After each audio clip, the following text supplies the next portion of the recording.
안녕하세요, 여러분. 6070의 LA 짬뽕 라이프입니다. 오늘은 정치 이야기라기보다는 미국 사회의 아주 중요한 문제, 바로 미국의 교육 이야기입니다. 얼마 전 도널드 트럼프 대통령이 교육부를 없애야 한다는 발언을 했을 때 일반 국민들은 정부를 작게 만들자는 이야기쯤으로 들었을지 몰라도 많은 교육 전문가들은 이것을 심각한 적색 경고 등으로 보고 있어요. 오늘은 교육부가 사라지면 미국 사회가 어떻게 변할지 전문가들의 이야기를 여러분과 나눠보겠습니다.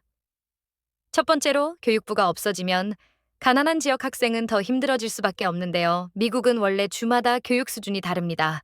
부자 동네 아이들은 최신 장비, 잘 훈련된 선생님을 만나고 가난한 동네 아이들은 오래된 책과 부족한 시설에서 공부하죠.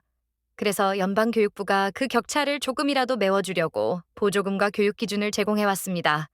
그런데 트럼프의 행정명령으로 교육부가 없어짐으로 해서 부자는 더 좋은 교육을 받게 될 것이고 가난한 지역은 더 나쁜 교육을 받게 되었습니다.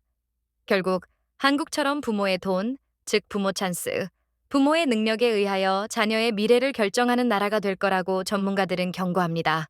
두 번째는 약자는 더 큰 차별을 당한다는 것입니다. 장애가 있는 아이들, 영어가 서툰 이민자 아이들, 그리고 인종적 소수계 학생들은 연방교육부 덕분에 보호받아 왔습니다. 예를 들어 장애 아동을 위한 법, 인종차별 방지, 성차별 방지 같은 규정이 모두 미국의 연방교육부 관할이에요.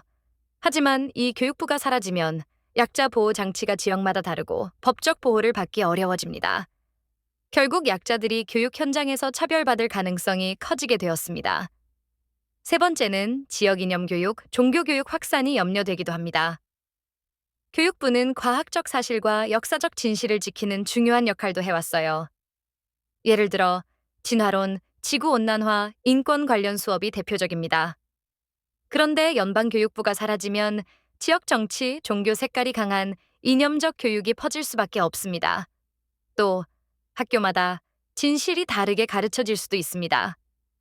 이렇게 되면 결국 아이들이 배우는 세상이 달라지고 공통된 상식과 기준이 무너지는 거죠. 하나의 나라 속에서 공통된 상식이 사라지는 것입니다. 그렇게 되면 서로 이해하기보다는 자신의 논리와 주장이 강하게 되고 더 나아가서는 자신의 논리와 주장을 관철시키기 위하여 폭력성이 강한 성인으로 성장하게 되는 것이지요.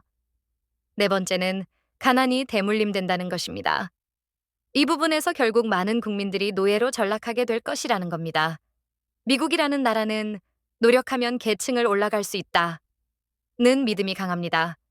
그런데 그 믿음의 바탕은 바로 교육의 기회입니다.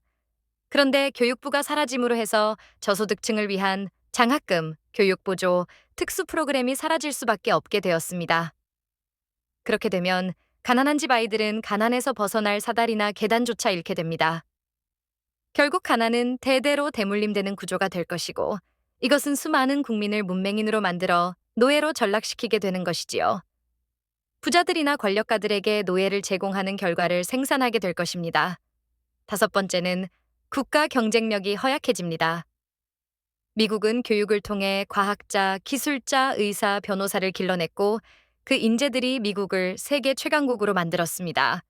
하지만 교육부가 사라져 교육 격차가 커지면 우수한 인재가 자라날 기회가 줄고 과학기술이 후퇴하고 글로벌 경쟁력이 떨어질 수밖에 없습니다. 전문가들은 이 문제를 미국 사회의 몰락으로 이어질 심각한 문제라고 지적합니다. 이상으로 연방교육부를 폐지하여 발생하는 부작용을 열거해 보았는데요. 정치적인 색깔을 빼고 봐도 교육부 폐지는 가난한 사람은 더 가난해지고 약자는 더 차별받고 나라 경쟁력도 떨어지는 길입니다. 교육은 결국 미래 세대를 위한 투자입니다. 그걸 포기하는 건 미국이라는 나라의 미래를 포기하는 거라고 생각해요. 이 영상을 보시는 여러분은 어떻게 생각하시는지요? 특히 미국에 이민 오셔서 자식들에게 폭넓고 자유로운 지식을 갖도록 계획하셨던 이민자분들의 생각이 어떠실지 궁금합니다. 오늘도 짬뽕처럼 복잡한 미국 사회 이야기 저와 함께 들어주셔서 감사합니다. 잊지 마시고 구독과 좋아요로 응원 부탁 올립니다. 다음 영상에서 또 뵐게요.